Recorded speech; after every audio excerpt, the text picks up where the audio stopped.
approved a site plan for Longleaf subdivision for a maintenance facility for the golf course. Okay, thank you, Mr. Smith. Mr. Gustafson, anything from Junior City Council? Junior City Council, we have not met yet. Our last event that we did, we took the students to see the county side of government, but we have not met since then. But one thing that we do have, applications are currently at the high school now. They'll be due on April 17th or they're around. And so anyway, we're looking forward to the 5th year of kids coming up through the Junior City Council, but it's been a great program so far, and really I've just been proud to lead it because we have had some outstanding students come through there and learn a lot. For sure. And those applications, I think the principal at the high school has those, but they're also open to anyone that lives in the feeder pattern of Spanish Fort schools. I know this year there was an IB student from Daphne who participated and has done a great job. That is correct. So if there's someone outside of the high school but lives here in Spanish Fort, it's certainly open to them, and they can reach out at 251-626-4884 to inquire about getting application as well. That's correct, and also the applications are online as well, so you should be able to pick them up there. Okay. Thank you, Carl. Ms. Brabner, anything from Public School Commission? A video.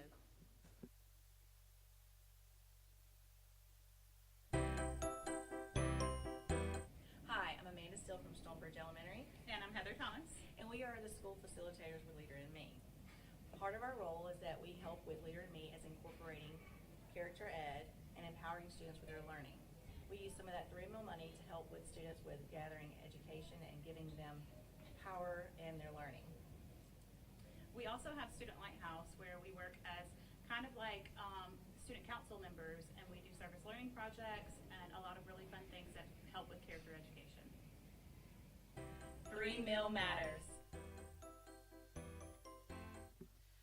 I love having a crowded house because it gives us another opportunity to talk about how well the 3 meal tax has been received in our schools, and our students are excelling in every way that they can, not just academically, but you'll see from that video that they're learning leadership skills and all kind of things that will help them move forward in life. So the tagline is 3 meal matters, so be looking for it when the renewal comes around.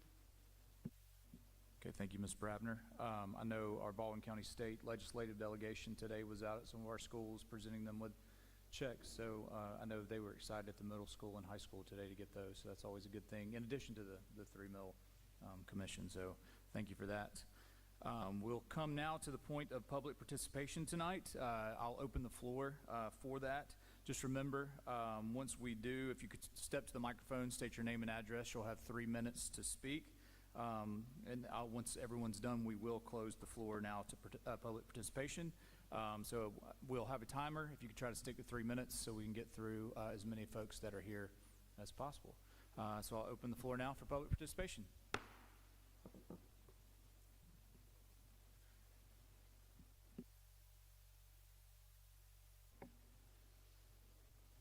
My name's Blair Lober, and I live at 14 Confederate Drive South, Spanish Fort. Good evening, Mayor and City Council members. I'm here to talk about the growth and development of tennis in Spanish Fort, which I believe is both a need and an opportunity for our city. Right now, we have a unique situation. Spanish Fort has wonderful tennis facilities at Spears Park. Our high school teams use them, families use them. But when it comes to actually developing players, especially our youth, there is no structured pathway within our city. Unlike other sports such as baseball, soccer, or football, tennis is not currently offered through our rec programs. That means if a child or adult wants to learn or improve in tennis, families are forced to leave Spanish Fort and go to other cities. And that's exactly what is happening. At this moment, there are at least 5 organized teams that I'm aware of that are primarily made up of Spanish Fort residents who are playing out of other cities because that's where the instruction, leagues, and programs exist. So while we have the facilities and the demand is there, we are not capturing the opportunity. This affects both our youth and our adult community. For our youth, it means limited access to development unless families are willing and able to travel. For our high school players, it means they don't have the same opportunity to grow and compete as players in communities that offer structured training. For adults, tennis is one of the few lifelong sports that promotes health, fitness, and community connection. Yet many residents are still having to leave our city to participate in leagues, lessons, and organized play. So the question becomes, how do we responsibly support this demand without negatively impacting court availability for residents? and that concern is valid. But I believe there's a balanced solution. Bringing in a qualified tennis professional does not mean turning our courts into a private or restricted facility. It means creating structure, accountability, and opportunity. A tennis professional can provide organized lessons and clinics in a controlled and limited way, help develop youth players and support our high school programs, offer beginner and recreational programs for adults, and serve as a point of coordination for court usage and programming. Other cities have successfully done this with organized programming and clear guidelines, and we have the opportunity to do the same. This is not about taking something away from residents. It's about adding something that currently does not exist. It's about giving our kids a chance to grow in a sport without having to leave their community. It's about providing opportunities for adults to stay active and engaged, and it's about making full use of a facility that we already have. Spanish Fort is growing, and our recreation opportunities should grow with it. Thank you for your time and consideration. Thank you, Ms. Lober. Anyone else for public participation?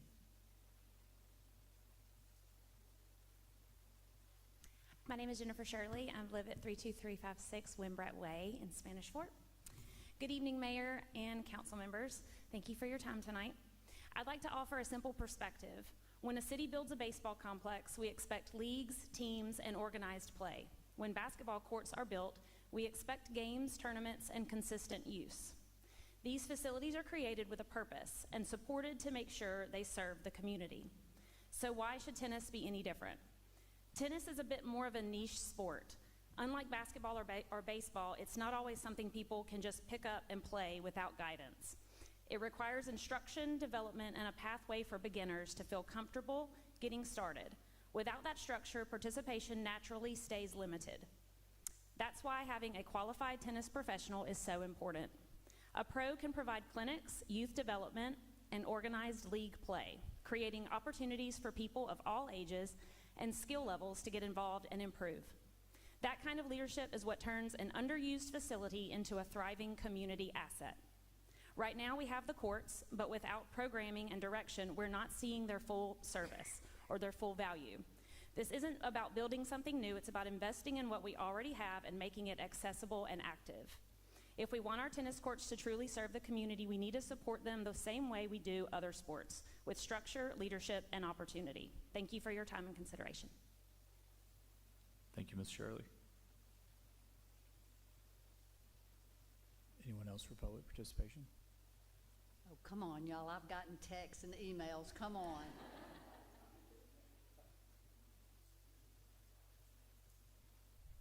I would just like to say that, and I've spoken before about the tennis facilities, and y'all did a lot of improvement for the Spirit Park, and appreciate your efforts and everything. I think we can grow it better. I've been to the other municipalities, the Daffy and Fairhope, and they have a pro, and it seems to be growing the sport in there and getting more activity. And I don't know if you know this, and this is just because maybe on the revenue side, Mobile, other than Mardi Gras, the tennis center brings in the most money for the city of Mobile, and I think it's something that we can expand on in Spirit Park, whether it be working with the other ones to have tournaments or whatever, and then a pro I think would help us get more organized in all the events where it may be pickleball as well, but tennis is really what we're here to talk about, and I would appreciate your consideration on considering a pro. Thank you. Thank you.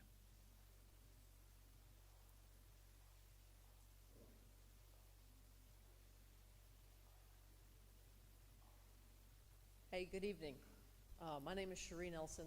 I live at 8053 Pine Run, which technically is Daphne, but I'm in Spanish Fort feeder pattern, so I've grown up very confused as to where I live around here. I am not a prepared speech kind of person. I'm very much off the cuff, so this is going to be audience participation. If you were in a sport, a high school sport as a child, raise your hand. Okay? If in that high school sport you had a coach be able to coach you throughout your experience, raise your hand. Okay, thank you very much. How many of you were tennis players in high school? Raise your hand. Okay, that's surprising. I thought there'd be fewer than that.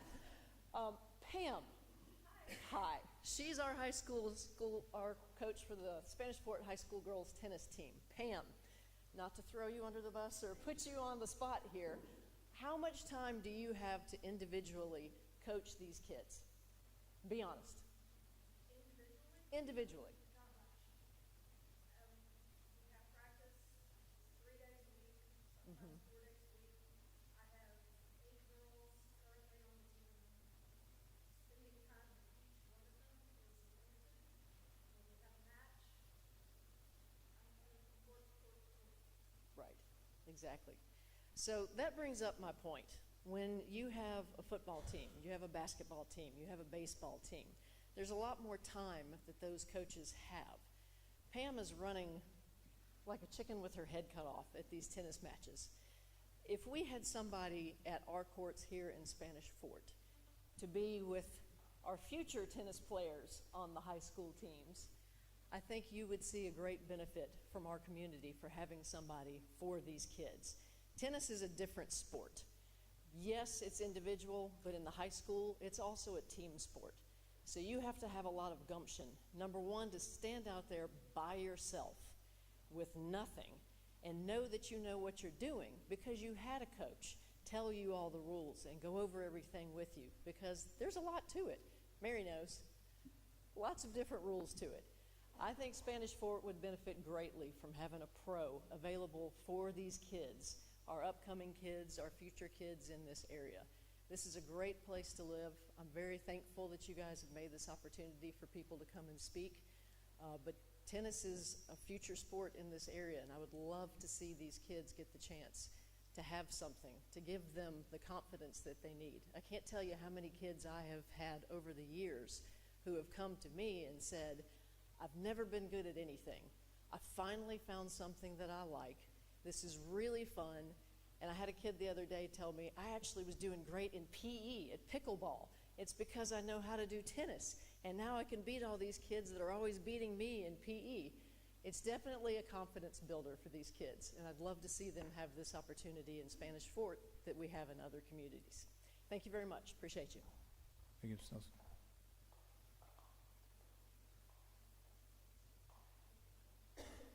Anyone else, public participation?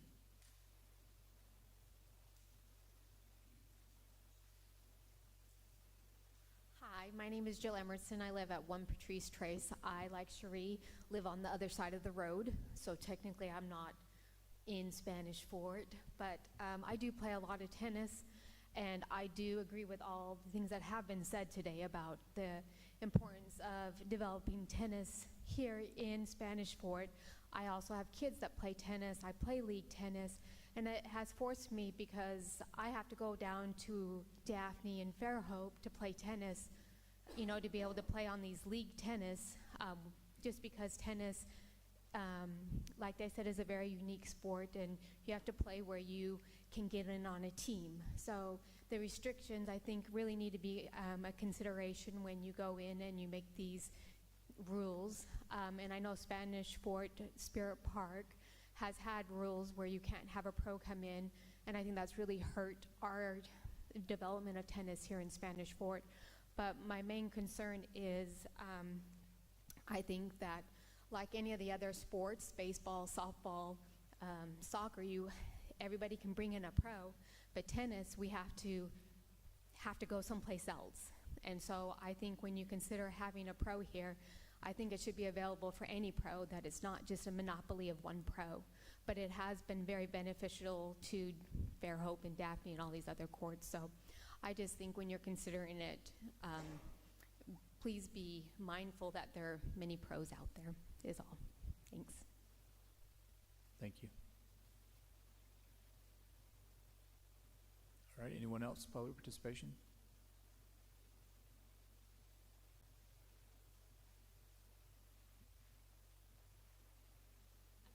Sherman. I live at 12088 Cody Drive. We are Spanish Fort. We're in your school system. You also should annex us. That's another thing. But yes, as far as the tennis program, I've been on several leagues, and I just want to say that every team I've been on, almost over half of them are Spanish Fort people, and they're not playing at our courts.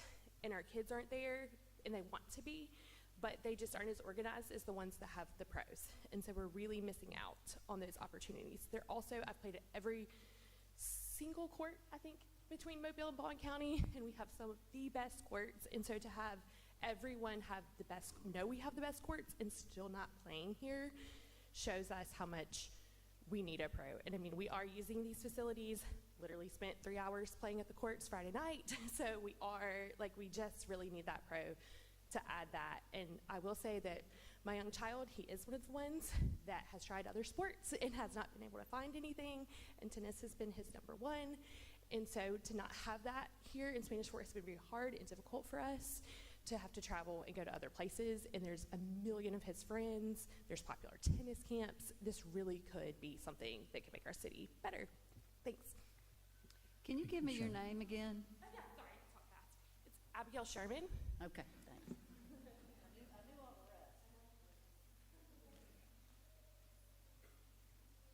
All right, anyone else for public participation?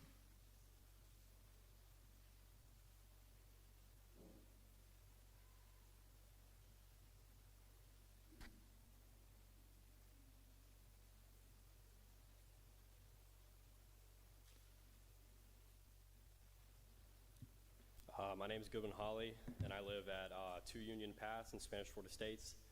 I'm a college tennis player at University of Mobile, and I played at Spanish Fort High School and won state at #1 singles.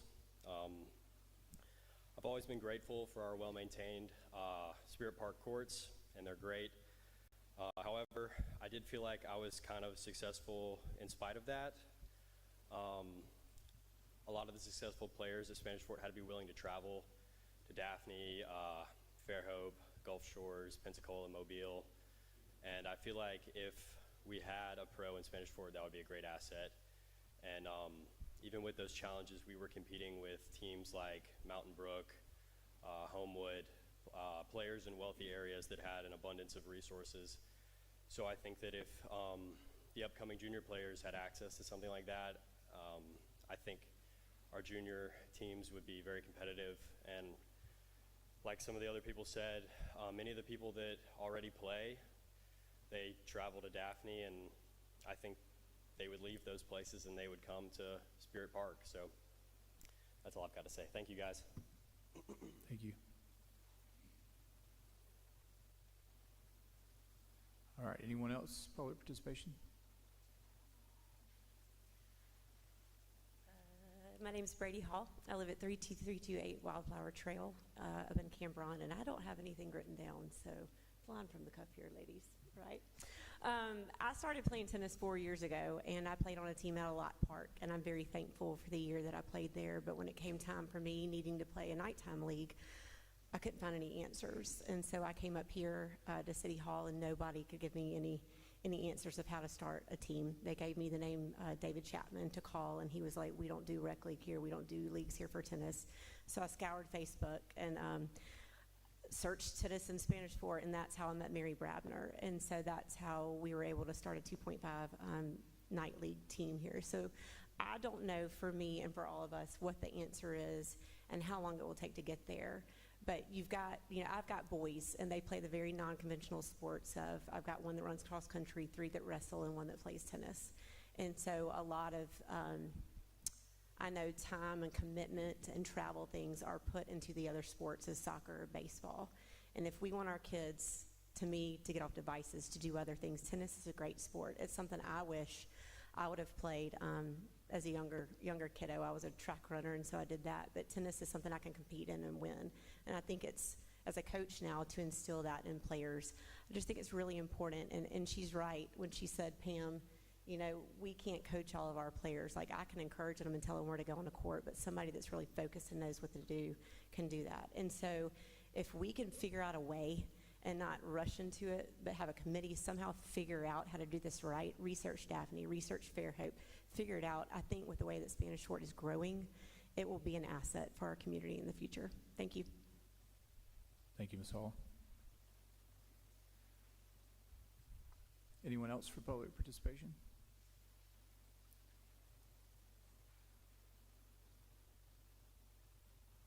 right, well, we'll close public participation. Council, is there anything, I know we've gotten a lot from the folks that were here that you would offer in feedback? I know we talked through this some in work session, but just some thoughts you guys might have. First of all, I thank everybody for your input, because I think it is time for us to look at making a change. We did sort of set up this loosely put together committee. Those are not my courts. Those are your courts. And you need to tell us what you want on our courts. And if that means change, then it's time for us to make a change. That's step one, is A, do we make a change? Step B will be the dirty details of how do we do it. And then we will get it implemented. So we will probably set up try to get a committee meeting next week. No, not next week. Y'all have spring break. I don't have spring break anymore. After spring break, we'll try to get back together, get our heads together, and try to come up with a plan. Because what I'd like to see is for y'all to come up, the tennis community to come up with a plan, present your plan to the council, and then we can make a decision from there. There's so many details to work out, and right now we're not worried about the details. It's yes or no, do we do this? So we will take all of your input, and we'll move forward. But I do appreciate all your time. I see a lot of good friends out there, a lot of players. And you're right, when you start with the little kids and teach them this sport, then you really are giving them something that they can do for the rest of their life. And it is different. Drew's got 2 boys that play golf. And golf and tennis are the 2 sports through the Alabama High School Athletic Association that are treated very differently. Those 2 sports, the kids are allowed to have pros and teach them, not as a whole, as a group, but they're also allowed to play separate tournaments outside of their league. Other sports aren't allowed to do that. So they are treated differently through the Athletic Association, and we need to look at treating it differently ourselves. Yeah, thanks for mentioning my boys. I was going to say something about that, and I see some of their friends out there that I'm proud of the way that they've taken to tennis. I think it's a fantastic sport. I'm proud to hear that we have good courts out there, and we certainly want to support our citizens in every way and have a vibrant sports program for all of our children and adults. And I'm very happy to see this kind of participation at a city council meeting. So thanks for being here. I'll echo that. I mean, it is incredible seeing so many people show up. I can't tell you how many times we so wish that those seats were filled. And so to see people come out for a common cause, this is community. And so I encourage more people to do this more often. But I think, the time has definitely come where I know in past councils, and it was like this well before I got in on my first term, that these courts were used very differently. And I think to Mary's point, we're to the point now where the councils needs to start listening to the people because these are your courts. And so I'm anxious to hear and see where this goes because I think the time has definitely come.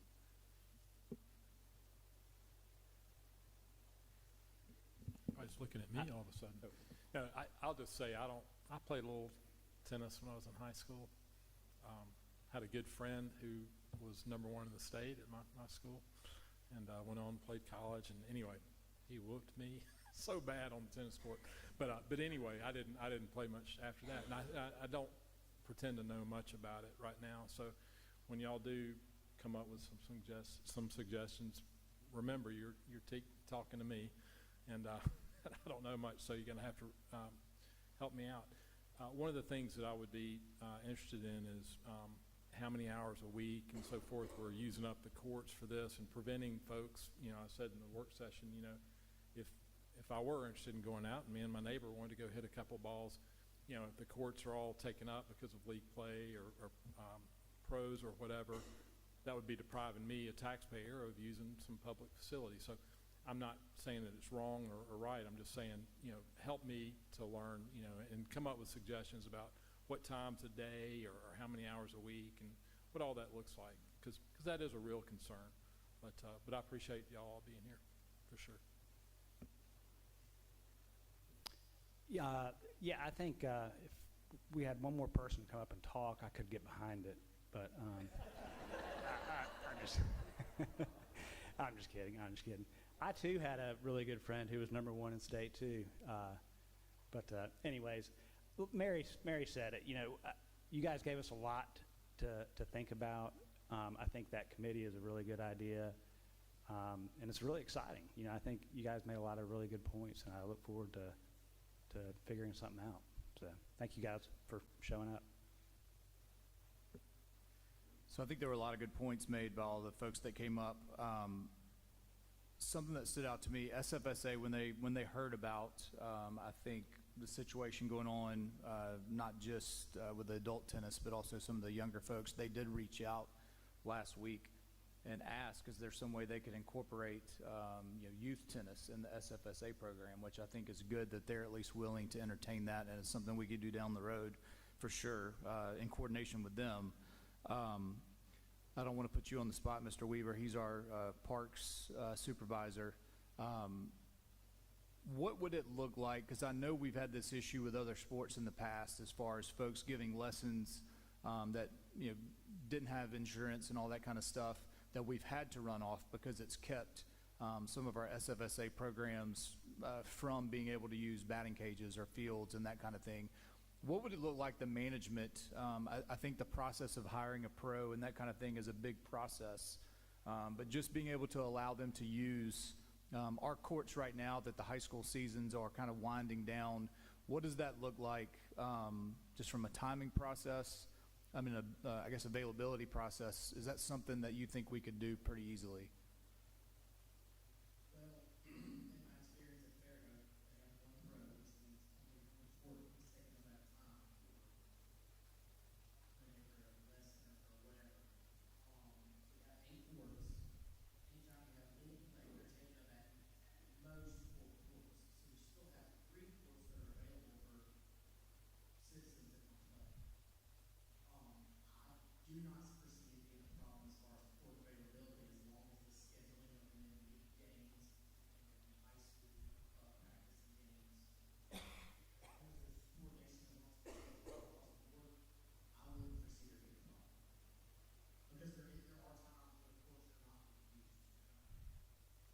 So I guess the next question, are you willing to help organize some of that stuff when it comes to court scheduling, not just for leagues potentially, but also lessons and clinics and those kind of things? David's already been instrumental in scheduling everything with me, and when the Lake Forest girls needed to come over, we did everything we could to try to work them in, and so that nobody was left without a place to play tennis. So I And think, they met the 50% rule. yeah. So I think the process of hiring a pro and potentially, that's a much bigger process than like immediate needs. Is there a reason though that we couldn't, through help with Mr. Weaver, go ahead and start looking at approving maybe on a trial type basis to do lessons and clinics and those type of things now, so we're not dragging this out 2 to 3 weeks? I mean, the high school season's getting over. I'm sure these kids could use extra practice rather than waiting for 2 weeks till spring break's over and that kind of thing, since we have the ability to do it as a council. So what's the problem? We have a rule where nobody can give lessons at our courts? Without permission, correct. And so we just need to vote to have one person, or do we have one person in mind that would be that pro? Well, A little anxiety. that's again my I wish ignorance we had here. talked about this in the work session. Yeah. Well, and we don't have to do this tonight, right? Because we this don't is a- want to open it up to the Wild Wild West. It needs Right. to be organized, and that's what I fear. If it's organized, let's rock and roll. Well, I think that was my point, asking Mr. Weaver if he was willing to try to manage that. Well, I heard y'all say that we'd formed a tennis board. Is that The tennis committee, I think, committee? they met last week. Mayor, might I suggest that, I think it was mentioned that next week would be a bad time to get together, but the following week would be a good time maybe to bring the group of people together to come up with some ideas. And then we could have a suggestion at the next meeting if any amendments needs to be changed, or we can look and see if that authority is vested in you already to make that determination. And then we could take some action accordingly if that works. Well, and I want to throw in one quick thing. Whenever we do get suggestions on this, I'm unclear. Are we talking about approving just one pro that would allow, that would be organizing the league and so forth, or are we allowing multiple pros to coach multiple people as long as it's approved by the committee or this pro? I don't know that. I don't know that that's been said.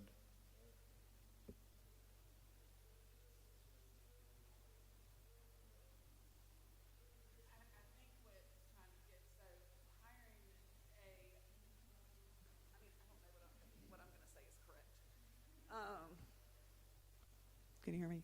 So, I guess the decision to hire a tennis pro for the city is a process and would take longer.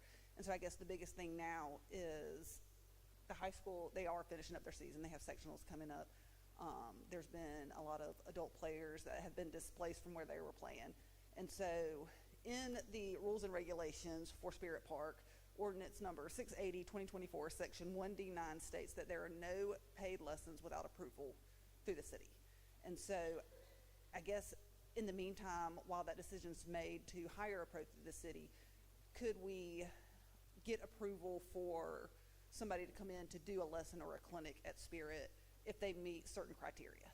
So if they had an application and they had insurance and they had a business license and the licensing as a tennis instructor and they were approved by the city, could that happen while the big decision is made to bring in a pro?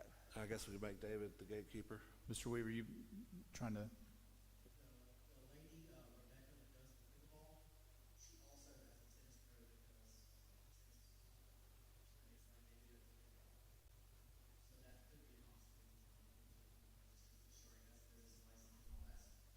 So I guess, Mr. Weaver, my question is, in the short term, would you be willing, I know we've looked through Daphne, the city of Daphne, I think the city of Fairhope too, how they structure everything with paid lessons and clinics.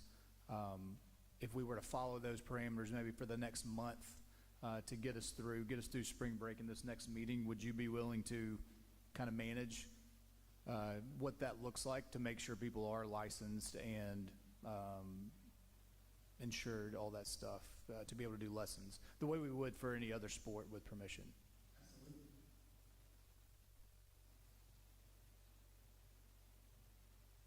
So I guess from a permission standpoint, what do you? Yeah. I think the ordinance as drafted gives authority for the city to grant permission, and so we can get together with David, Mayor, at your instruction, and come up with the procedure that you want to have in place. Again, insurance, making sure there's at least some review process, whether or not they're involving children. You want to do a background check. We do like have a for background other check athletes. process So now. Yeah. There's certain basic things that you need to do for anyone that comes out there to teach lessons, and then that would give you time to talk about how and to what extent the city wants to get involved in hiring someone to run and do that. Okay. Just to be clear, that doesn't mean somebody can call David tomorrow morning and say, hey, I want to do this today. That's not an expectation we're setting right now, right? No, I think they would have to coordinate with David in the city, both background check, business license, and as well as the insurance, liability insurance, to use the facility like they would for any of our other facilities. But that will be a process, so it's probably going to be us coordinating with you, David, to make sure all those boxes are checked. The background check, I think, takes what, Ms. White, around 24, 48 hours, something like that? Yeah. If you're good with that, Mr. Weaver, I don't want to put more on your plate. I know growing season and all that stuff has just started throughout the city. And then how hard is it going to be for him to police it? Well, the way we currently do over at the town center is we have message boards over there, and it's just like any other thing you can police in the city, like for birthday parties or what have you. We have a calendar over there or a notice saying, hey, Fort Six is reserved from 5 to 7 tonight for pickleball clinics. And then if Rebecca or one of her instructors has an issue with people on the courts, she'll call me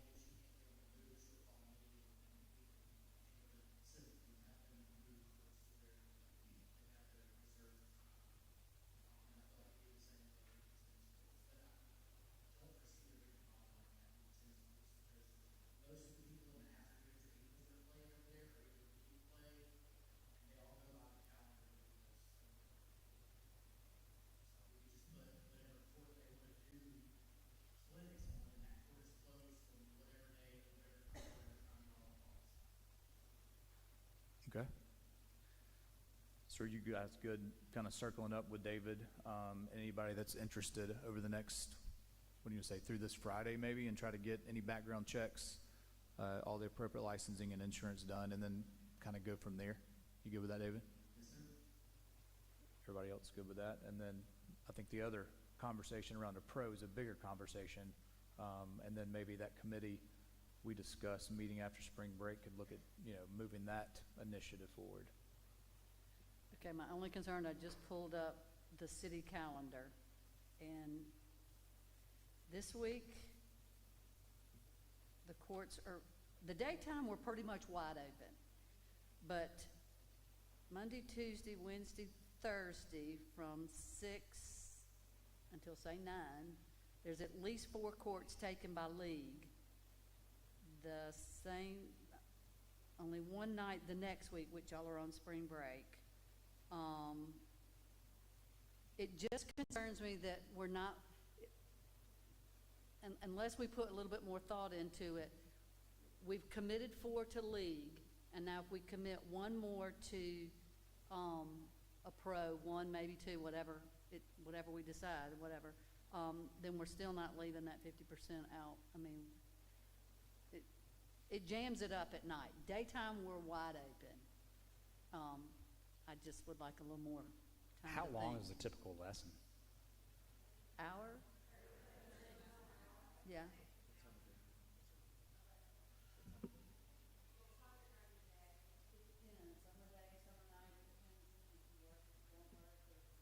Good lesson, or it just all depends. But the high school pretty much has the courts from 3, the courts are pretty much tied up next week from 3 o'clock until 8 or 9 p.m. I think what Mayor would recommend is you take a look at the calendar and schedule with David, and then if there are some folks that would like to teach lessons that want to be considered for being an approved provider, because they'd be doing their own agreements with the person, subject to any licensing or insurance requirements, they could submit their name to be approved, and then what you could do is tell how many courts are going to be available for that and at what times of day, and if they can work it out in the interim, how many then lessons that would are work the out. number for their Daytime clinic? sounds like it's open pretty easy. Nighttime may be a later setup, and you just publish those blocks, and if they've got somebody that wants to teach during that time until you can do your full review, that way you give opportunities, but you don't conflict with what you already have in place. Yeah.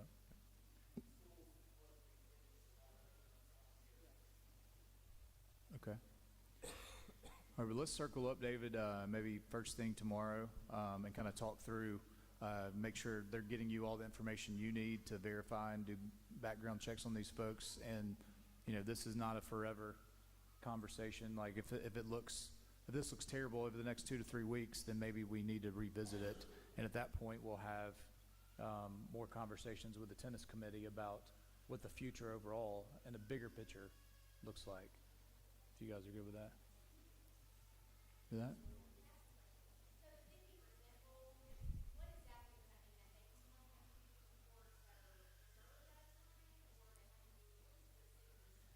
Okay, there's 2 50% rules. All this started in 2006 when we opened the courts up, when we opened them up. And because the only way I was able to get league play to reserve courts is we had to open it up to 50% of your roster on your team had to live in 36527. And we did that because you would never be able to put a team together with just Spanish Fort residents. And we're all a community, we're not a zip code, but anyway. So that's the first 50% rule. And then we always said that we would leave 50% of the courts for anybody that just wanted to come up and play. So if there's 8 courts, 4 can always be reserved for league, and the other 4 could always be for pickup tennis or if you needed to bring your team up and practice, with the exception of the high school. And the high school gets all the courts from, say, 3 to 6 during their season, which is January through April. Now, we can change those rules if the committee wants to do this. I think those two rules are pretty good. The others I can see us making changes to, but those are two that I do like. And that's the one thing that's a question I posed to the people who came to the meeting last week is, if you show up with your husband or your child or just your buddy and you wanted to go play tennis, are you going to be mad if there's not a court? And that doesn't happen very often up here. Sometimes it does. It depends on the time of day, depends on the weather. There are days you come up there and you won't get a court for hours, and there are days you come up there and it's a ghost village. So some of this we don't really need to fret about. But when you want to go and play, are you going to be ticked off if you can't get on a court? All right, well, we appreciate you guys coming out tonight. David, let's circle up in the morning, and I think the process, we can play it out for everybody to look at getting practices really as soon as possible. Once we get background checks done, make sure there's no conflicts with the current scheduled stuff on the courts, and then look towards the bigger process down the road. All right, thank you guys for coming out tonight. Anyone else for public participation not tennis related? All right, we'll close public participation. Just a few announcements. Mr. Connor, could you announce a proclamation recognizing the month of April 2026 as Autism Acceptance Month? Yes, Mayor, this is a proclamation by the Mayor of the City of Spanish Fort recognizing April 2026 as Autism Acceptance Month. And it's my understanding that Deborah Pennington and Reed Pennington are here to accept that proclamation.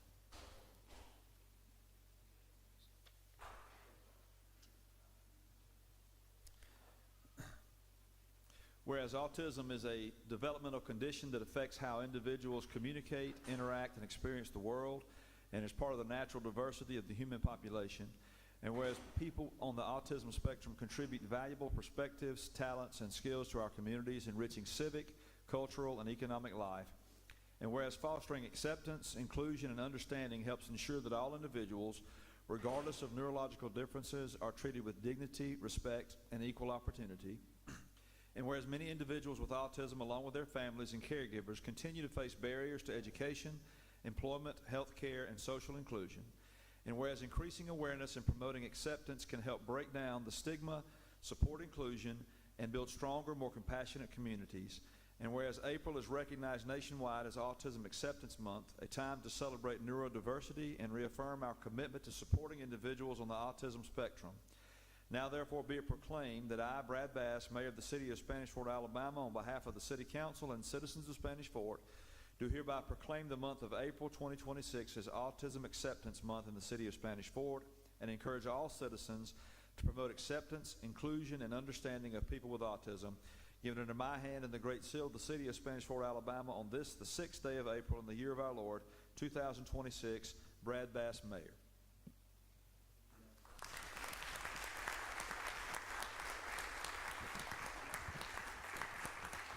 So I'd like to, no, y'all stay up here real quick, sorry. So I'd like to thank the Penningtons. You guys brought this, I guess, a month ago or so, to make sure that we got the awareness out for folks here in the city to recognize this. They also have a new bakery.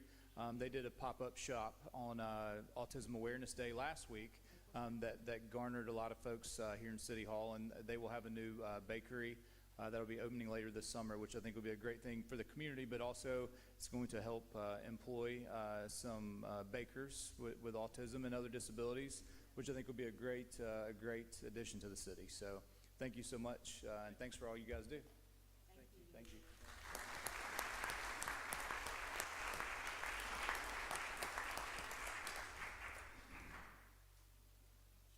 Mayor, the second proclamation for the evening is a proclamation recognizing April 2026 as Sexual Assault Awareness Month. Linda Varin from the Lighthouse is here. She's a member of their board and is here to accept that proclamation. Whereas, according to the Rape, Abuse, and Incest National Network, every 68 seconds an American is sexually assaulted, and every 9 minutes that victim is a child, with only 25 out of every 1,000 perpetrators ending up in prison. And whereas only 310 out of every 1,000 sexual assaults are reported to police, meaning that more than 2 out of 3 go unreported. And whereas the most important thing we can do for our victims is believe and support them. And whereas the National Sexual Assault Awareness Month seeks to raise awareness, find solutions, and foster community involvement, as well as to remember survivors of sexual assault and offer tribute to all victims of sexual assault throughout America each year. And whereas the effects of sexual assault are felt by the entire community, requiring all to join together to take action to create a safer environment for everyone.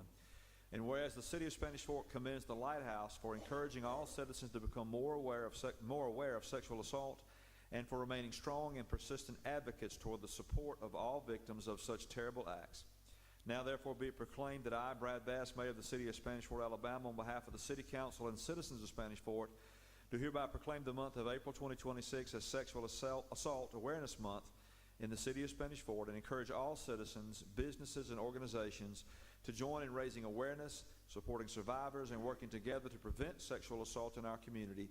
Given under my hand in the great seal of the City of Spanish Fort, Alabama, on this the 6th day of April in the year of our Lord, 2026, Brad Bass, Mayor.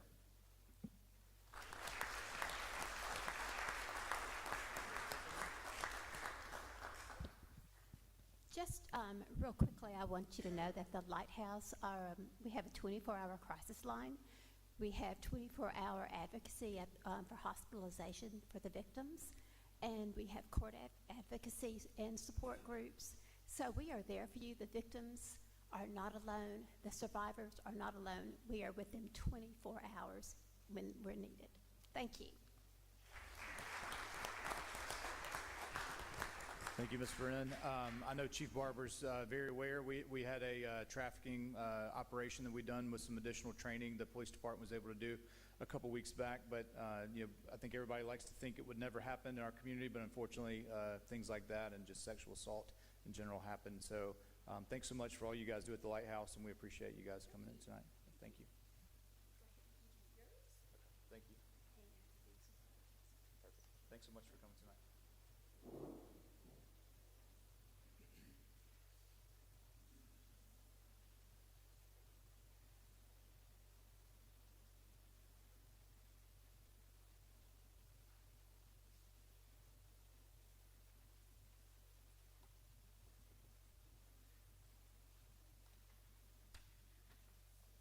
All right, we have a few more announcements tonight. The Spanish Fort Public Library is springing into reading with its spring book sale, which starts next Wednesday, April 14th, and runs through Friday, April 16th.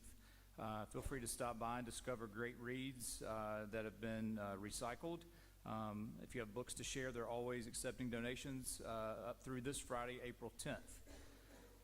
Also, next week during spring break, the Public Library will be having a special showing of Disney's Aladdin on Wednesday, April 15th at 10 a.m. at the Spanish Fort Community Center.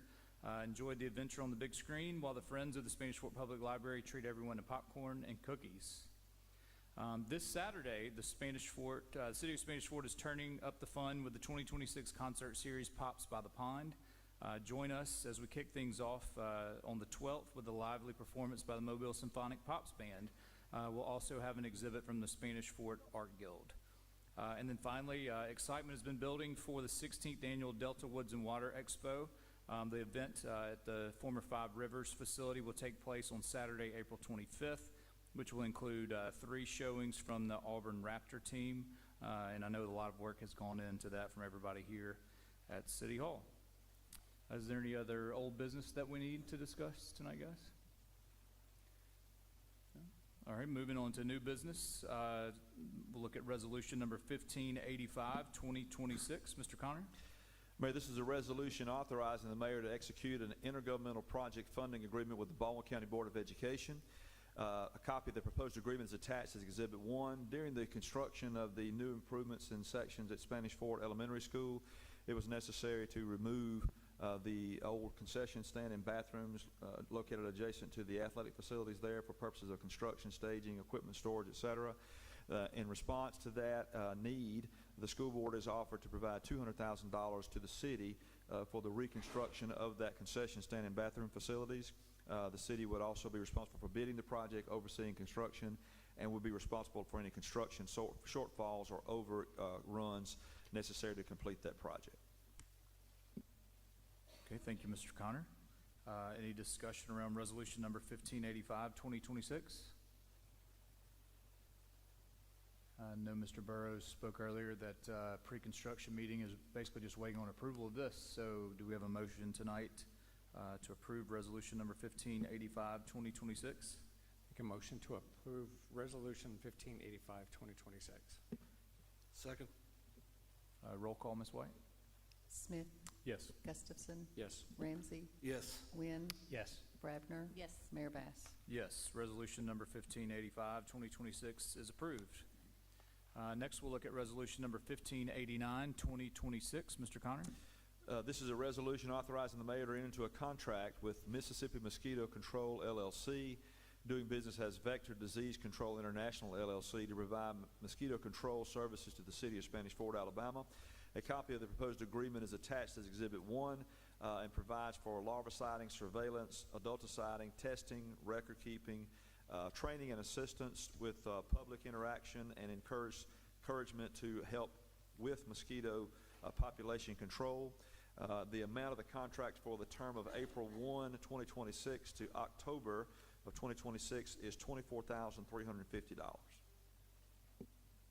Okay, thank you, Mr. Connor. And this is the first reading of this tonight, so it will be on the agenda on April 20th for approval. Any discussion around Resolution 1589, 2026? And this is a contract similar to other years we've done for mosquito control here in the city, so Mr. Burrows, we appreciate your help spearheading that. Next, we'll look at Resolution number 1590, 2026. Mr. Connor? Mayor, this is a resolution amending the Spanish Fort Fire Department employee pay classification guidelines. A copy of the proposed pay classification guidelines as amended is attached as Exhibit 1. This will only change the pay classification guidelines for the fire department and not the admin or police department. A copy of that is attached as Exhibit 1. During budget discussions, it was discussed that the vast majority of the positions for the fire department, with the exception of 2, would be adjusted $1 an hour across the board in the pay scale in order to increase wages for pay and help with recruiting and retention. Okay, thank you, Mr. Connor. Any conversation around this resolution, guys? Ms. Bradner?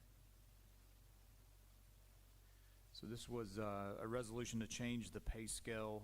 This was included in our budget approval back in March.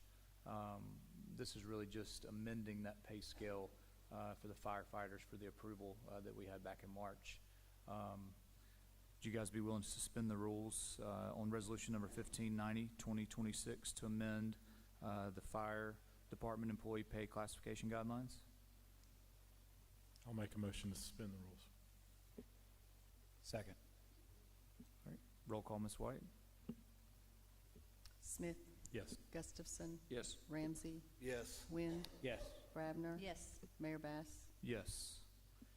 Do we have a motion to adopt resolution number 1590, 2026 to amend the Spanish Fort Fire Department employee pay classification guidelines? Motion to approve resolution 1590, 2026. Second. Roll call, Ms. White. Smith, Yes. Gustafson, Yes. Ramsey, Yes. Wynn, Yes. Brabner, Yes. Mayor Bass. Yes. Resolution number 1590, 2026 is approved. We'll now look at resolution number 1591, 2026. Mr. Connor?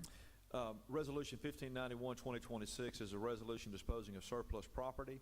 In accordance with Alabama Code Section 11-43-56, the City Council has the authority over the regulation, use, and operation of all personal property of the city.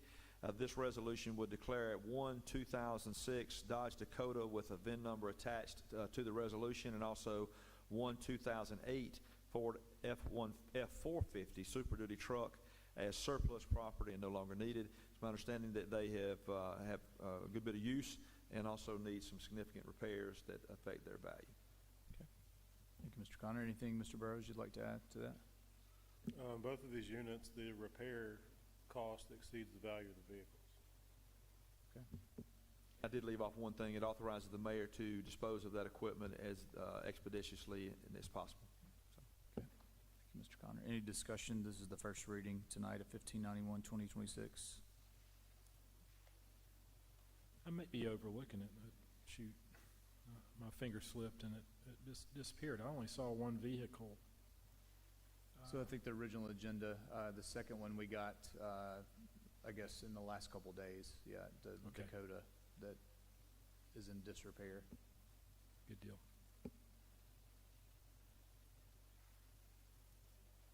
Okay. Do we have a motion to approve resolution number 1591-2026? Make a motion to approve Resolution 1591, 2026. Second. Roll call, Ms. White? Smith, Yes. Gustafson, Yes. Ramsey. Yes. Wynn, Yes. Brabner. Yes. Mayor Bass. Yes. Resolution number 1591-2026 is approved. Resolution number 1592-2026, Mr. Connor?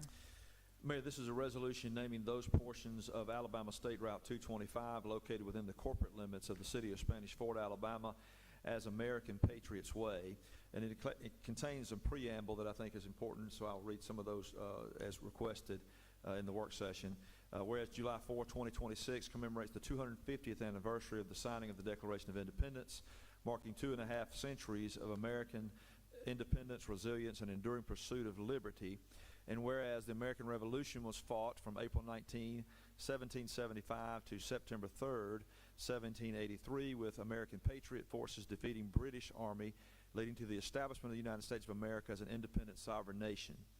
And whereas, as part of that history, there have been men and women who have worked diligently to claim, preserve, protect, and defend the rights and freedoms enjoyed by the people of this great nation since its formation. Whereas the city of Spanish Fort and Baldwin County enjoy a rich history related to the American experience, which shapes our values, cultures, and community. And whereas there are many American patriots who have given great sacrifices in the support and defense of this nation, including Lieutenant Zachariah Godbold, who served under General Francis Marion and is the only Revolutionary War veteran buried at the Saluda Hill Cemetery on State Route 225, and he's the only known Revolutionary War veteran buried in Baldwin County.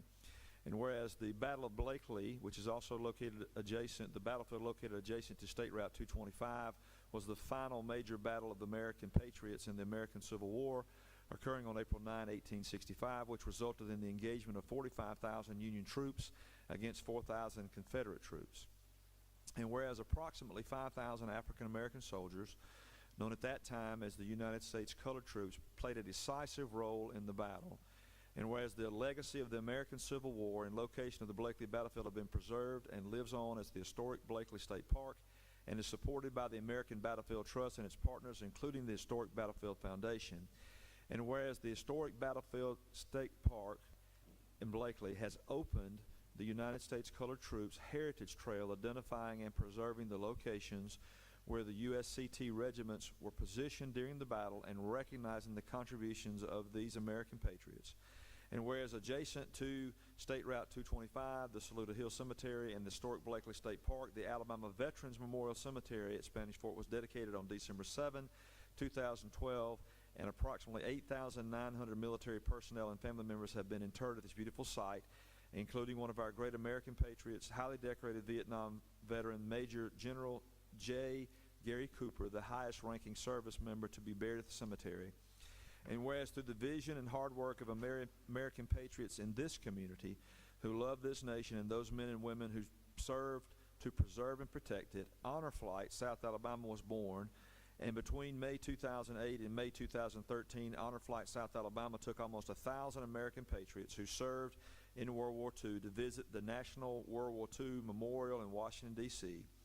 And whereas the City Council of the City of Spanish Fort desires to honor the lives, service and sacrifices of all American patriots who have contributed to the establishment, protection, and preservation of this nation and the ideals and truths upon which it is founded, that all men are created equal, that they are endowed by their Creator with certain unalienable rights, that among those are life, liberty, and the pursuit of happiness. Now, therefore, be it resolved by the City Council of the City of Spanish Fort, Alabama as follows, that in honor of those American patriots and the signing of the Declaration of Independence and those people who have worked to diligently protect and defend it, that the City Council hereby names those portions of Alabama State Route 225 located in the city of Spanish Fort, Alabama as American Patriots Way. Section 2, the City Council requests the Baldwin County Commission take action and assist the City Council in naming all portions of Alabama State Route 225 located in the unincorporated areas of Baldwin County from its intersection with U.S. Highway 31 to its intersection with Interstate 65 as American Patriots Way. And it also authorizes the mayor and city clerk to notify all federal, state, and local agencies regarding the naming of American Patriots Way as set forth herein. And the mayor is authorized to coordinate with state and county agencies and community representatives regarding the appropriate placement of signage. This resolution will become effective upon its adoption. And Mayor, you may want to talk about the life of this and how it got to this point. Thank you, Mr. Connor. So I know that was a mouthful. Grab some water. We appreciate your due diligence there. So Dr. Barry Booth, who I know many of the folks here and at home as well know, has done a lot for veterans in our area, brought this to us, I guess, a couple months back. And honestly, when he did, I thought that it was going to be a much tougher task. Not that it's completely done, but a lot tougher than it actually turned out to be. So we coordinated with our Baldwin County State delegation, Representative Matt Simpson, Representative Donna Givens, Representative Francis Holt Jones, Representative Jennifer Fidler, and they were really able at the state level to coordinate with Tony Harris, with ALDOT, who's their governmental affairs person, to get us on the right path of what we needed to do to make this happen. And through those conversations with the county commission, they got on board. They will be introducing a similar resolution tomorrow at the county commission meeting to support us in this endeavor to name the entire 225 American Patriots Way. And it really couldn't have been done without Dr. Booth. He would never want the credit for this, but he's the one that brought it to us. So I think we should definitely do that. In addition, Joe Bichelle, who is the executive there at the Veterans Cemetery, he's been very helpful in getting this done as well. So I think once we get it done between the resolution here with the city and then also at the county level, the 911 Commission, Sheriff Lowry, who's the head of that board, has been very helpful. The Postal Service as well with Congressman Moore's office. Just huge thanks to all of them. You can't make something like this happen without a team effort, and it certainly was that. So we look forward to making this possible really sooner rather than later. Obviously, with the 250th anniversary of our country this year, it'd be great to get all of this done by July of this year, and this is kind of the first step in making that happen. So it'll be introduced tonight, introduced tomorrow by the county commission, and then should be adopted by the next meeting. All right. Thank you, Mr. Connor. Any discussion that you guys have in this? All right, thank you. So moving on, finally, Mr. Connor, Resolution 1593, 2026. This is a resolution appointing a voting delegate for the city of Spanish Fort, Alabama to serve as the city's voting delegate to the Alabama League of Municipalities 2026 Annual Convention. At the convention, there are actions that are taken on behalf of members and voting cities. This resolution would appoint Mayor Bass as the voting delegate. In the event that he is unable to attend, the first alternate is Councilmember Drew Ramsey. In the event that Mayor Bass and Drew Ramsey are unable to attend for some reason, Councilmember Kurt Smith would be the second alternate. This needs to be approved tonight because the reporting of who the voting delegates are has to be made, I think, by April 13th. All right. Thank you, Mr. Connor. Do we have a motion to suspend the rules? We don't suspend the rules? Okay. Sorry, I apologize. Do we have a motion to approve Resolution number 1593, 2026? Motion to approve 1593, 2026. Second. Roll call, Ms. White. Smith. Yes. Gustafson. Yes. Ramsey. Yes. Wynn. Yes. Bravner. Mayor Bass. Yes. Resolution 1593, 2026 is adopted. Thank you, guys. Next regularly scheduled work session and regular meeting will be April 20th, 2026. Unless anyone has anything else, do I have a motion to adjourn? So moved. Second. Roll call, Ms. White. Smith. Yes. Gustafson. Yes. Ramsey. Yes. Wynn. Yes. Bravner. Yes. Mayor Bass. Yes. Meeting is adjourned.